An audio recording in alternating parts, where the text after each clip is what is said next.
Using resistance bands, we can try to keep the body really still and stable and fighting the resistance band, such as in the polyp press where you're reaching out without the body moving.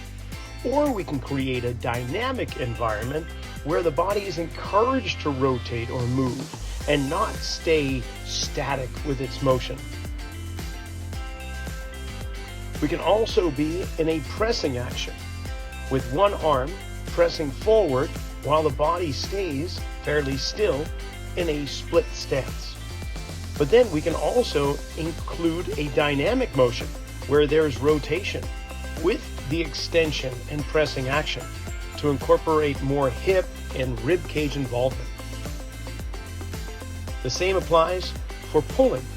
Can we pull and maintain a stable or fairly static type of body position?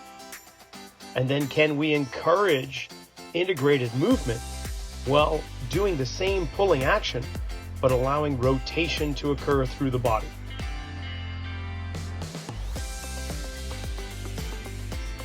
In a plank position, we could try to remain still and stable while the arm pulls on the band underneath. Or we can encourage the whole body to help out with the motion by rotating through the hips, into that shoulder, through the spine.